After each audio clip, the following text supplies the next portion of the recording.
Sebentar lagi kita akan melaksanakan ibadah Idul Adha. Saat itu, kita akan melakukan penyembelihan hewan kurban hingga membagi-bagikan kepada mereka yang berhak. Tapi saat pandemi sekarang ini, ada aturan yang harus dipatuhi agar kita semua terhindar dari COVID-19. Mari kita ikuti tata cara penyelenggaraan kegiatan kurban di saat pandemi.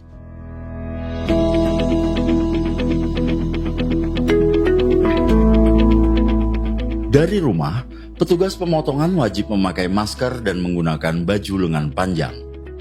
Petugas adalah orang-orang yang berasal dari lingkungan setempat. Jika ada petugas yang berasal dari provinsi atau kota atau kabupaten lain, ia wajib memiliki surat keterangan sehat dari rumah sakit atau puskesmas. Lansia dan orang yang memiliki penyakit bawaan tidak disarankan mengikuti kegiatan kurban. Sebelum memasuki lokasi, dilakukan pengecekan suhu menggunakan termogan. Petugas yang melakukan ini harus memakai masker, face shield, serta sarung tangan. Selanjutnya, penanggung jawab kegiatan wajib memberikan edukasi ke seluruh orang agar menghindari menyentuh area wajah, khususnya mata, hidung, telinga, dan mulut. Mereka yang mengalami gejala seperti demam, nyeri tenggorokan, batuk atau pilek dilarang masuk ke lokasi. Setiap orang yang dinyatakan sehat harus mencuci tangan dan atau menggunakan hand sanitizer di tempat yang telah disediakan. Hand sanitizer harus mengandung alkohol minimal 70%. Lokasi atau tempat pemotongan hewan kurban telah mendapat persetujuan dari dinas yang membidangi fungsi peternakan dan kesehatan hewan setempat.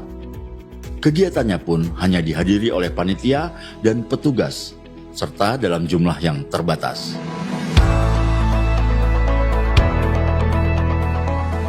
Fasilitas pemotongan hewan kurban terdiri dari 2 area tugas, yaitu area kotor dan area bersih. Area kotor meliputi penerimaan hewan, pengistirahatan, penyembelihan hewan, dan penanganan limbah. Area bersih meliputi penanganan daging dan penanganan jeroan. Sebelum dipotong, hewan kurban diperiksa terlebih dahulu. Pemeriksaan ini disebut antemortem. Setelah disembelih, juga diperiksa atau disebut postmortem. Pemeriksaan dilakukan oleh dokter hewan atau paramedik veteriner yang di bawah pengawasan dokter hewan yang berwenang. Hal ini bertujuan untuk menjamin kesehatan hewan dan keamanan daging kurban yang akan dikonsumsi. Selain itu, limbah dari proses penyembelihan hewan dan sampah harus ditangani dengan baik, serta memerhatikan kebersihan dan kesehatan lingkungan. Semua petugas wajib membersihkan dan mendisinfeksi peralatan kurban sesering mungkin. Peralatan pribadi seperti alat sholat, alat makan, dan minum sebaiknya tidak digunakan bersama atau bergantian dengan orang lain. Perhatikan juga etika bersin, batuk, dan meludah. Ada perbedaan penggunaan APD di masing-masing tempat. Petugas di area kotor menggunakan masker, sepatu boots, memakai kacamata Google atau face shield, serta sarung tangan sekali pakai, dan apron. Sedangkan petugas di area bersih menggunakan masker, penutup kepala, face shield, sarung tangan sekali pakai, apron, dan pelindung alas kaki.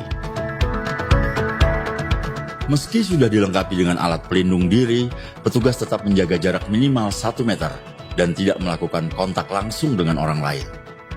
Di area kotor, petugas tidak boleh berkerumun. Sedangkan di area bersih, petugas penanganan daging dan jeroan tidak saling berhadapan. Tahap terakhir dari semua ini adalah distribusi daging kurban. Pendistribusian dilakukan petugas dengan membagikan langsung ke rumah-rumah calon penerima. Setelah aktivitas selesai, setiap orang segera mandi dan ganti pakaian sebelum kontak langsung dengan keluarga atau orang lain. Inilah aturan yang harus kita jalankan bersama agar semua bisa menjalankan ibadah kurban dan terhindar dari wabah. Selamat menunaikan ibadah Idul Adha.